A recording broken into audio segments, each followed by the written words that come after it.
Please welcome record-breaking former NASA astronaut Peggy Whitson and former NASA astronaut, Columbia University engineering professor Mike Massimino.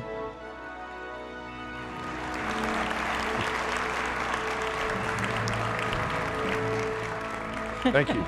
Hey, Matt. Peg. Thank you very much for the warm welcome.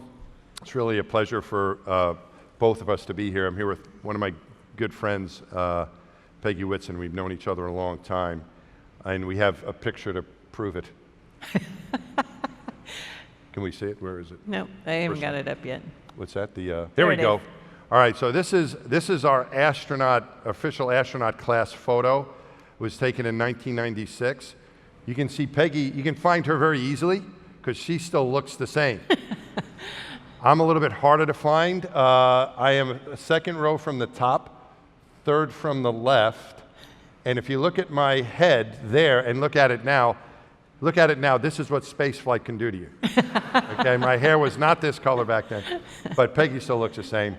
But to get to this point, Peg, was not easy for either of us. Not even the slightest. And, you get this nice photo, it's like, oh, look, they're all that. But it took me 4 tries. I was rejected 3 times, and you had a similar I was situation. rejected 4 times. 4 times. So to become an astronaut, the first lesson is you have to get used to being told no. What was it that kept you going to just keep trying when all those rejections came through? Well, it was something that I had been striving for a very long time, and I always kind of feel that your path in life is not necessarily exactly a straight line. And it's important in looking back at those times and knowing that 10 years of applications turned out to be some of the most important times of my life.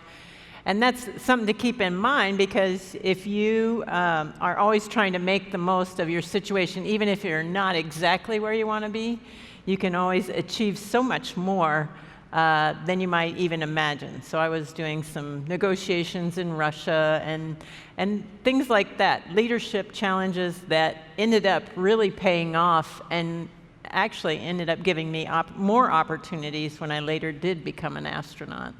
Yeah, I remember when you arrived in our class and we got to know each other, it was clear that you knew you were ready to go, especially when it came to long duration flight and the experiments that were going to be done on space station, and that's where your career led you.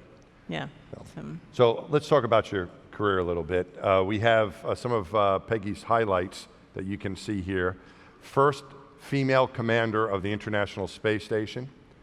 She did 5, this is her second flight. She did 5 spacewalks on that flight. She then became the chief of the astronaut office. Well, we should talk a little bit more about that, but she was the first woman and the first civilian to do that. And there she is there at the final shuttle landing. She went back to space a 3rd time, and she set a record at that time for most time in space by a female in 1 mission, and shattered the record for total time in space. So my friend here that is sitting next to me has more time in space than any American, male or female, in the history of our space program. Thank you. Thanks. And that's your final landing there. Yeah. So you said record-setting astronaut, and that is certainly true. Out of all those accomplishments, is there one that sticks out for you? For me, actually, I think probably becoming the first female and non-military chief of the astronaut office was probably the most meaningful to me, partly because it was maybe something I hadn't ever envisioned. You know, after I'd flown in space once, I thought, hey, I could command the station, and it worked out, and I got to be the first female commander, which wasn't as important to me as actually being the commander. But being the first female chief of the office was a big deal. I think probably more so that I was non-military. Yeah. Mike and I are civilians, and astronaut office is about half and half civilian versus military. And so it was, and all previous chief astronauts had been military. And so I think there was a lot of people that were a little nervous when I took over. To me, that was, I think, very significant for me to see you do that as well, because up to that point, it had always been a military test pilot dude who was the chief astronaut, who was the boss. And I think it also, to me, symbolized a change in our program, getting into more of the long duration flights and exploring further out into from low Earth. We were concentrating low Earth orbit, but then moving on from that is the plan. And I think that's, to me, that's what your assignment to that job meant. It was very meaningful, not just the first female, but also the first civilian, which is very significant. And there you are, having fun there. All right, so let's back up a little bit now to the beginning of our training. It took us a while to get into the office, and then what I really see, you concentrate so much on getting there, and we show up, but you get the realization you haven't done anything yet. And you work so hard to get to that position, and now it's time to really perform. And there were things that we did that weren't necessarily easy, I think, for both of us. And we were talking about this. We kind of hit on the same thing, which water survival training and we had to have dive training and water survival training in case of ejection, and it was a serious challenge for me. I passed beginner's swim lesson, I think, as a kid, and so I was definitely in remedial swimming lessons before all the water survival training happened for us. Yeah, we were in there together. You do all these things to become an astronaut, and then you show up, and they warn you about this when you get accepted, that you're going to have to pass a swim test. And I was not a very strong swimmer, and I was kind of horrified that I was going to have to what they tell them. But I was also kind of glad that they didn't ask me that during the interview. Out of these 10 years of trying, I was never asked, how well do you swim? And so we had to get ready. And I remember one of my first memories of getting to know Peggy was after our first week, because we were going to have to do our swim test the second week of our training. We all got together, the weak swimmers and the strong swimmers in our class got together, and that, I think, was also a symbol of our teamwork. It was at your house, in the backyard in your pool, and we got swim lessons from the stronger swimmers in our class, and we all got through that swim test as a result. Yep, we did it all together. So, yeah. Okay, what's next? We have, going back now even a little further, going back to the inspiration behind all this. You and I are around the same age, and although you look much younger as a result. But we're around the same age. We both can remember the moon landing. Yeah. And to me, that set the bit in my head that would be the job. I had no idea how it would happen. I didn't, as years went on, I thought this will never happen. But that's what inspired me. You had a similar thing, but with a bit of a twist to it. Yeah, I was 9 when Neil Armstrong and Buzz Aldrin took those first steps on the moon, and I was, as a 9-year-old, that is just that has got to be the coolest job ever. So that's what I wanted to do. I dreamed of being an astronaut. Of course, I wasn't telling a lot of people because I was an Iowa farm kid, so who would have ever thought that I could be an astronaut? But then the year I graduated from high school was the year they picked the first female astronauts. And I'm like, wow, maybe I can. And one of them happened to be a biochemist. And I was like, I'm interested in biology and chemistry, and maybe this will work out. This could be really cool. And so I think that's when it changed from being a dream into being a goal for me, was at that point in life. And luckily, I had no idea how hard it'd be to get in to be an astronaut, so I just kept plugging away. Yeah, sometimes you're better, if you knew how hard it was, it might have made it. You don't want to, sometimes you're better off not knowing. Exactly. But going after your goal, no one else can know what is right for you. And there were a lot of people along the way that suggested maybe, that astronaut thing was just a flash in the pan, or, that I was making the biggest mistake in my life. I was told both of those things by some very prestigious people, and luckily, I just ignored them. I really would have loved to call them from the space station and told them not so much. Yeah, that would have been good. But yeah, you got to follow your heart. And the roads each of us take are different, and there's no one path. That's right. And you just make the best decisions you can, follow what you're interested in, and try and not give up, and good things happen. And all that perseverance that it took to become an astronaut, to get through the training, the swim lessons, the whole bit, whatever. There's a lot of other stuff there too, led to space travel, and all of us as astronauts have had challenging things happen in space. And Peggy's up there, has been up there for so long that she's had many challenges. Which one stands out for you? Tell us a little bit about what happened here. Well, I think probably the biggest challenge for me was when I was the first female commander on board the space station. I'd been on board and in command for less than a month. And we had a shuttle arrive, and we were doing some manipulation of the structure outside. We have a football field length structure, and we were adding a solar array to the end of the structure. The arrays had been collapsed, accordion folded down into a blanket box, and 115 feet of a solar array fits in a blanket box this tall. And it's because it's paper thin. So it's accordion folded inside this box for 115 feet. And it had been folded up, and we placed it with the robotic arm, and then from the inside, I was commanding it to deploy. And then the first array, I deployed, no problem, everything's fine. Second array, I deployed, I got it about 80% out, and it started to tear. So I'm aborting, and of course it takes several seconds for the signal to get out to the end of the truss, and in the meantime, then a tear occurred in the array about 6 feet long. And we're like, how are we ever going to fix this? Because it's really out there on the end, at the very end of the truss, and it's a huge tear. And if we continue to deploy it, we'll tear it more. And there's no way that it was going to refold into that very thin accordion folded blanket box again. There was no way it was going to go back inside.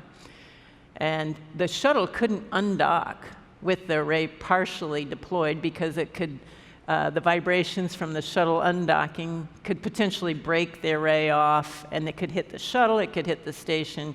So we were— Big problem. This was huge. And I mean, the next mission to come up was bringing a new scientific module from Europe, and we wouldn't have the power for it if we didn't have the arrays. So it was either jettison and throw this array away, and I'd be responsible for ruining international partnerships forever, or fix it. And luckily, the amazing team on the ground came up with what I think is a very, very simple idea. They said, how about we just build some cufflinks? Because up there in space, we don't exactly have a Home Depot or a Lowe's where I could go buy something that I needed. We had to make it from what we had. So we ended up cutting metal and making these cufflinks out of just metal and cut wire. We were cut the metal, punched holes in it. We were filing it off here in front of a vacuum cleaner because the metal fragments would get in your eyes. And then we got a couple of guys ready to go out, EVA, and we did the sportiest ever robotics with a space station arm attached to a shuttle inspection arm. That's wheels at the base of the solar array. You can see it mostly deployed, and then most of the way up, you can see that tear. And in order to get him out there, we had to have this convoluted arm configuration to make it. And we got Scott all the way out there, and he's like, can you get me any closer? And we're like, no, you gotta lean. Because we had everything out there. But he was able to install those little cufflinks. You can see the 5 along the array. And it was all caused by a frayed wire that tore that. But in the end, we were able to deploy that array fully. And by the end of the day, we had 97% power. Good enough. Yeah, Excellent. Good enough.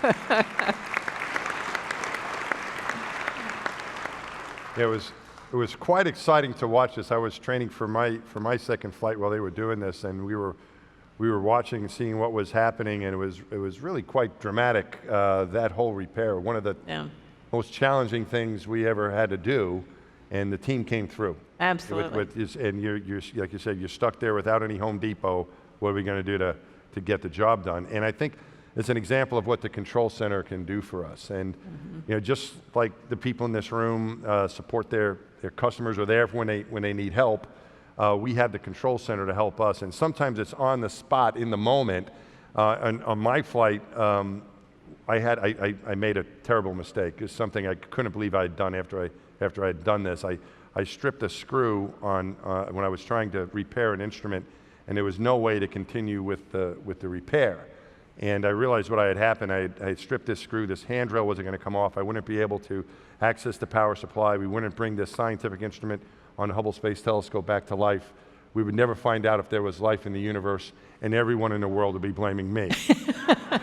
You were going to get blamed for international issues. Yes. I was going to get blamed. And they would quote me, and my kids would be reading in the astronomy books in the future. We would know how old the universe is, but Gabby and Daniel's dad broke the Hubble Space Telescope. So I felt terrible about this, and the control center sprang into motion and came up with a solution which seems simple. They just had me rip this piece of metal off. I had to tape the bottom of it, and it sounds simple, but it's not something we would normally do. No, not when you're dealing with scientific hardware. Especially very expensive. Very expensive that we all paid for through our tax dollars. That any debris going up in there or hitting me could cause a problem, so they had me tape. But they came through on the spot, and you had another on your last flight, and that 288-day one. You had a similar experience. Yeah, in my particular situation, Shane and I were out doing a spacewalk, and we were installing these micrometeoroid shields over a node end cone, which was going to be bare, and it had to have this thermal protection on it. And we had taken out these large, 5 feet long shields, and we had to unbundle them. There were 4 of them, and we had to unbundle them. And everything in space has to be tethered because there's zero gravity and it'll float away from you. So you have to have everything tethered. And so we checked the tethers. I was installing them. We're checking them, installing, checking. And then we went through and we checked again, and everything tethered. And then we broke the bundle apart. And a few seconds later, Shane's like, I don't have a shield. And I'm like, I thought he was joking with me. I'm like, we checked them, and we double-checked them, we triple-checked them. And he's like, and I thought, well, maybe it just floated behind him or something. He couldn't see it. And I'm looking, and I'm like, nope. And then I see it floating away. Yeah. And that's when you realize space is a very large place. Oh, my gosh. It is really gone. It's gone. Yeah. There was no way. I wasn't even tempted to jump after it, not even the slightest. But it was very gone. And while we were doing the EVA, so we continued. We installed the 3 that we could and had some other tasks we had to do. And while we were doing that, on the ground, in mission control, these guys had things laid out in one of the back rooms. So they were trying to figure out alternative ways they could cover up the hole that we had left in this, covering the hatch. And they just came up with a solution that involved a piece of MLI, which is multi-layer insulation, that I had pulled off of another end cone that was there for a different reason. And I had struggled and struggled to shove that thing into a bag. And then they said at the end, so Peg, we got the good news and bad news. We got an idea, we got a plan, but you got to take that thing out of the bag again. But it was a lot easier to get out than it was to get in. So we got it out, and we had to cover up this hole, but it was dark, and there were no lights on us, so the ground couldn't see. And so it was all that teamwork and communication from the ground in order to make it successful. And then they said when the sun came up, the light shone on it, and they're like, oh, it's perfect. It's just like how we thought it was going to be. So it was great.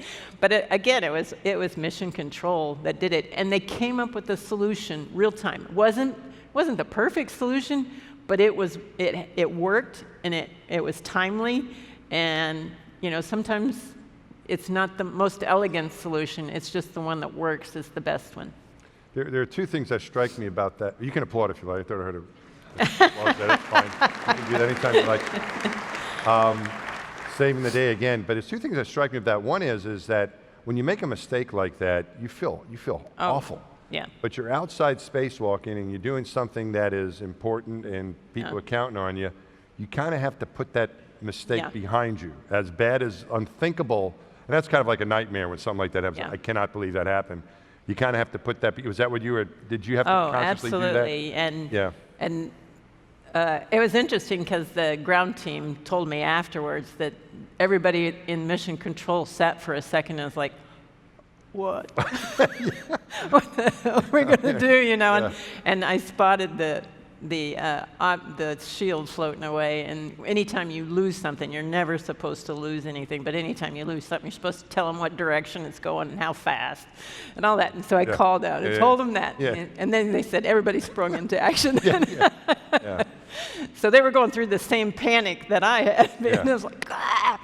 We lost But it. it's happened. Let's not make it worse. Right. And we'll figure out a Right. way. And they came up with a solution Right. for you. No, it was perfect. And I think it also shows the dedication.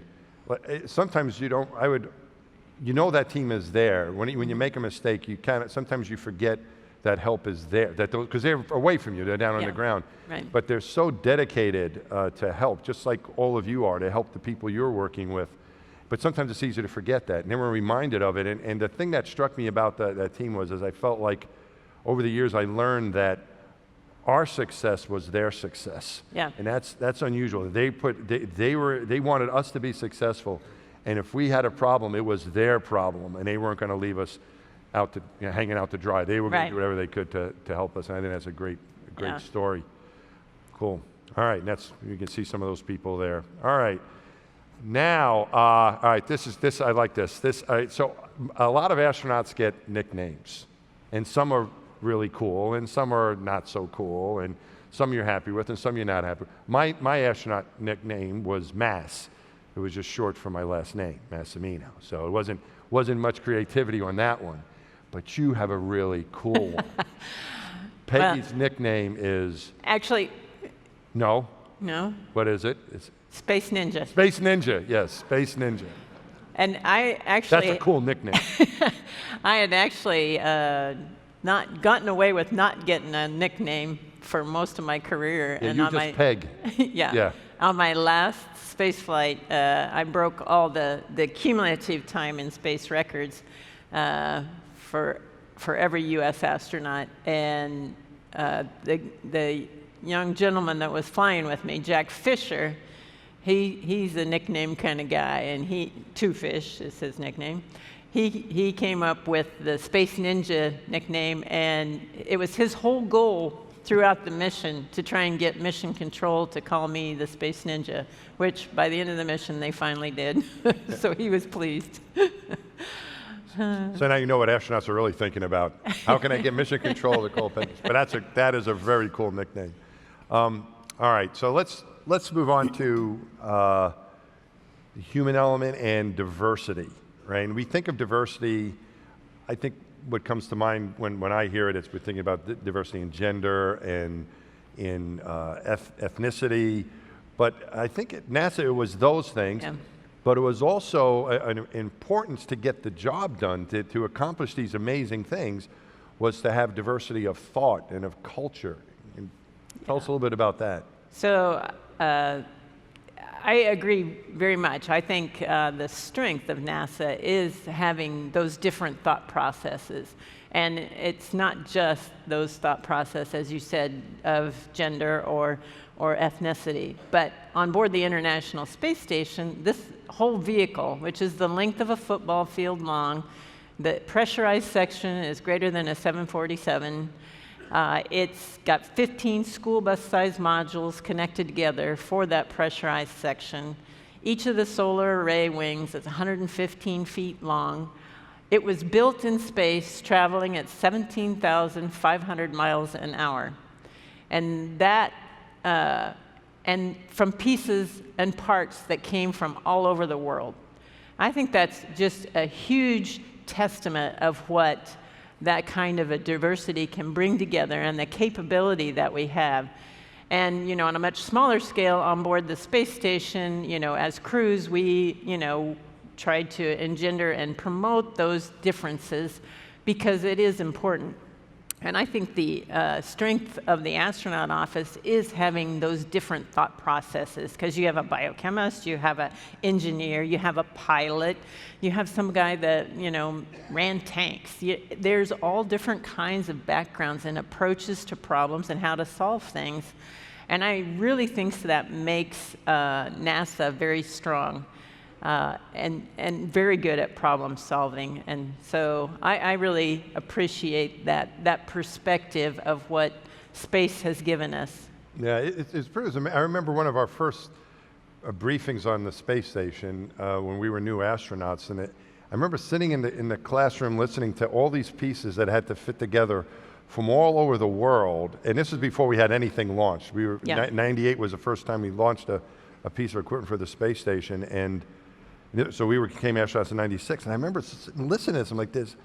I didn't vocalize this, but I was like, there's no way this is going to work, especially because of all the international pieces that had to come together. But it And you did. can imagine the software problems we had.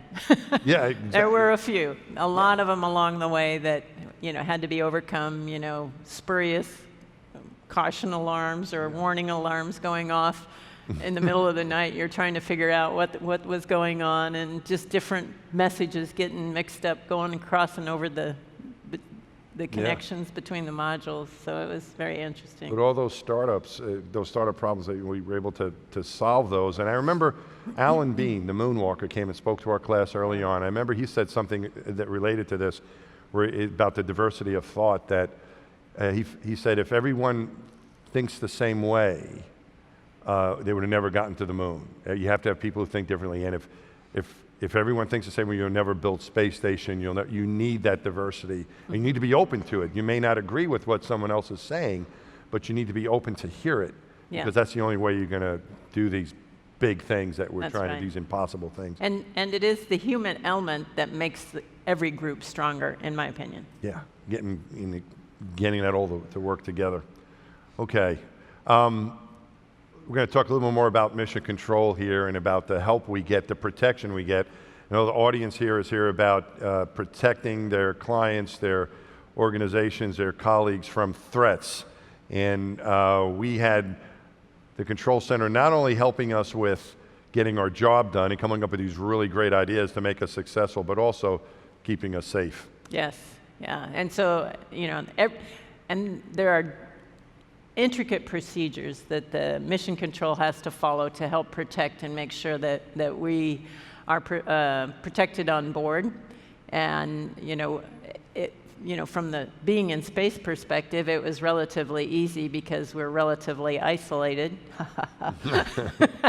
from the rest of the world and don't have a big impact. But obviously, we couldn't have anyone hacking into the space station and commanding it to go somewhere else that we didn't want it to go. So it was very important to have all those humans involved and those very detailed procedures meticulously guiding us and protecting us while we're on board. Yeah, it was nice because we didn't have to necessarily worry about all that stuff. No. And I think that's what these great people in our audience here do, is they take care of that security so that their clients can worry about what they need to worry about, which is doing their job. We didn't have to worry about these threats, whether it was micrometeorites or some other kind of cyber threat, whatever it might be. We knew that was taken care of. Our equipment was going to be taken care of, and that bond it's kind of like a trust that you have with them.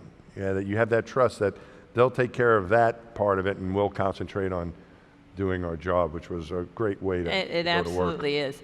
But we did lots of things, even on board. For instance, we had a systems network, command and control network, that was obviously controlled to a much higher degree than, for instance, we had a separate, completely independent, separate network for the crews so that we could, check email or, do our own personal things.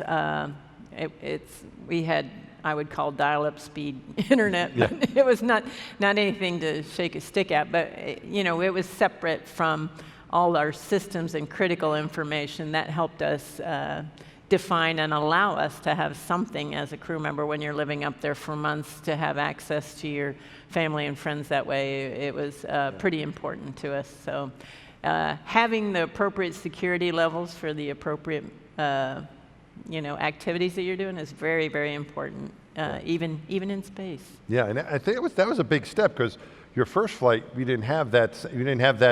You were still doing email syncs probably and things like that, right? That's what we did on the shuttle, where email would go down twice a day and come up twice a day. And now it's more of a, not necessarily as you say instantaneous, but still you're able to, Nearly. get the email and then send one, similar to the way you would do here on Earth. And that's so important to be able to do that because it keeps you connected with your family and your friends, and you don't feel, as you say, isolated. So that's huge. It's not just securing of data and so on, but it's also, I think, a morale issue in keeping the crew connected. It absolutely is, and I never felt isolated on board the space station. We have what's called an internet protocol phone. I'm sure you guys know what that is. But anyway, I could call down to Earth anytime and talk to family and friends, and I never felt isolated. Even on my first flight, I was able to call my mom, and I called her from the International Space Station the first time, says, will you accept a collect call from the International Space Station?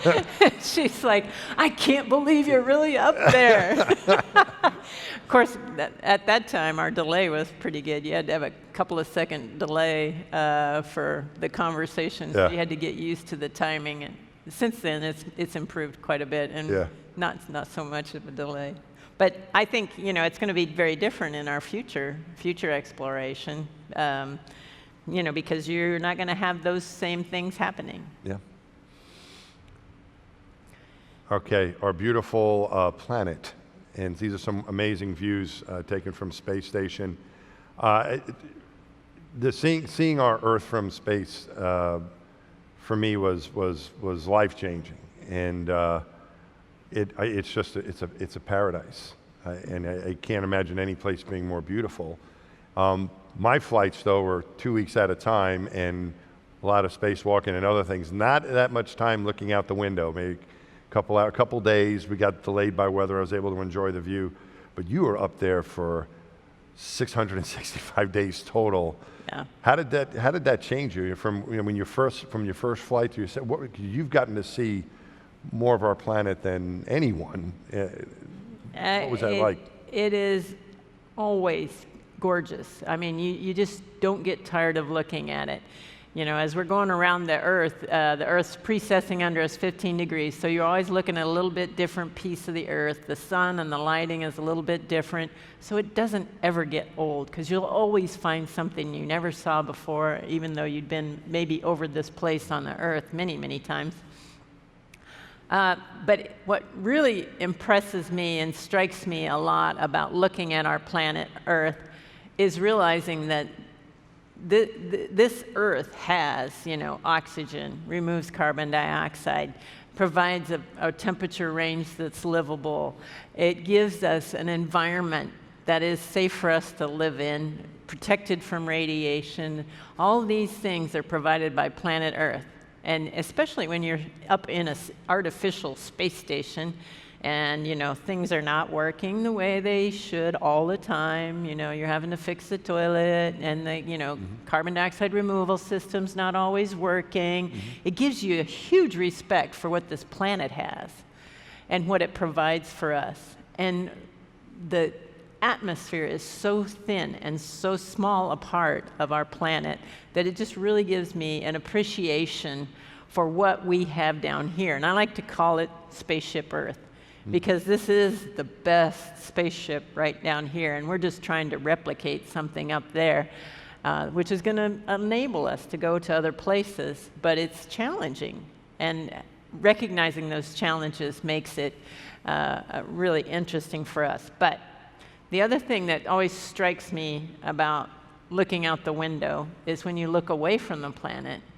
And this is a time-lapse photography taken during my last mission of the Milky Way. And that's just one galaxy. It's our galaxy. And you can see there are thousands and thousands and thousands and thousands of stars. And when you realize that we are one of billions and billions and billions of galaxies, it gives you this other perspective. So you go from looking at planet Earth, where this is our world, this is everything, this is all of us. And then you look out and you see this huge expanse and realize, we're not even a grain of sand in the cosmos. It gives you a really interesting perspective. And for me, that overview effect of what we see from space is really enlightening and definitely has changed how I think about our planet and where we are in the cosmos.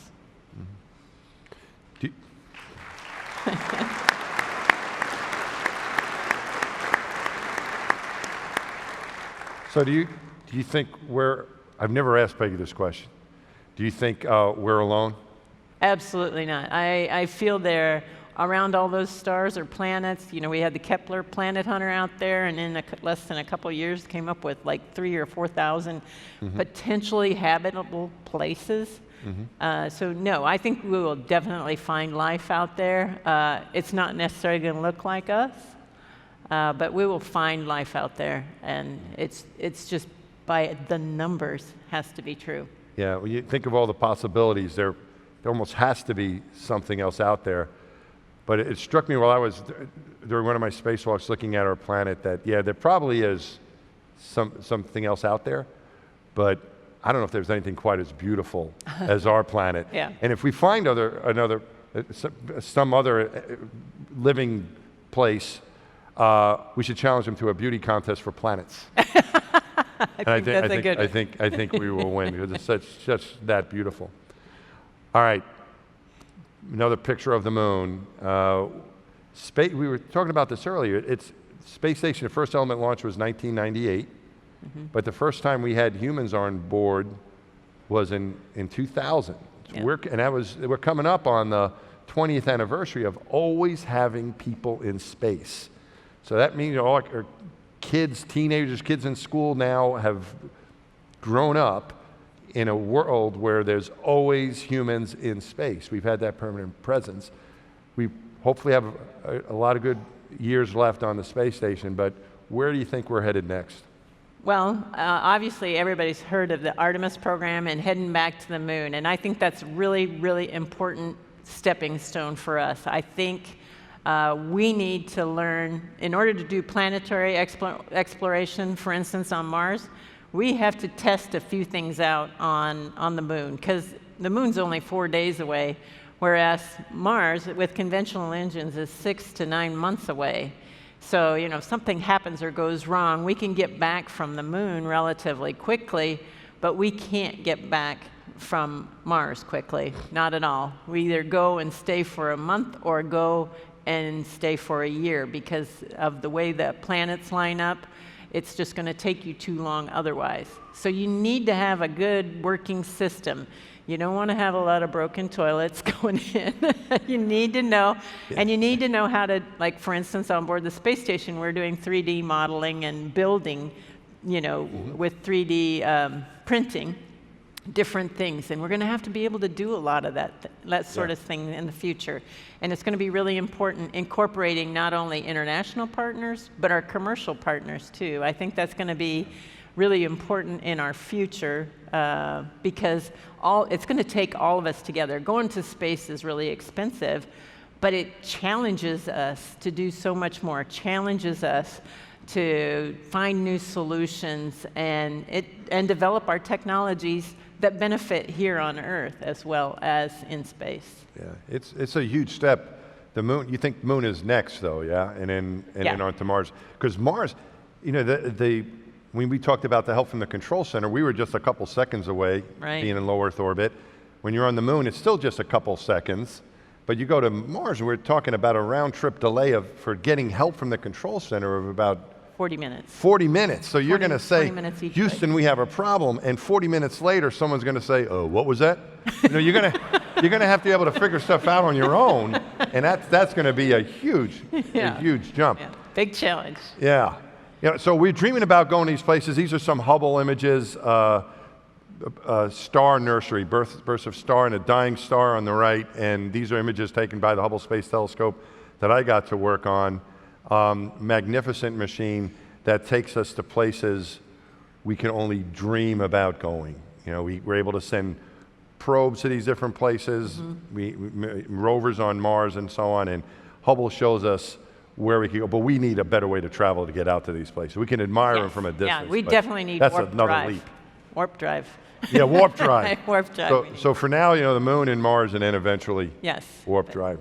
All right, so we're almost out of time here, Peg. We have this wonderful group of people here. Thank you for having us. But let's finish with this. If you had one piece of advice for all these nice people here that have been listening to us, what is it? Okay, so I think this is important no matter what your age is. you have to live a little bit outside your comfort zone. So, and this is me inside a cargo bag. You got to get out of your cargo bag and get your act together, because there is so much more to life, and you can't even always know what it's going to be. So challenge yourself to live outside the comfort. Live outside what's easy for you. Do something that's hard for you. Don't be afraid of failure, because the failures will make you even stronger the next time you try. Good luck.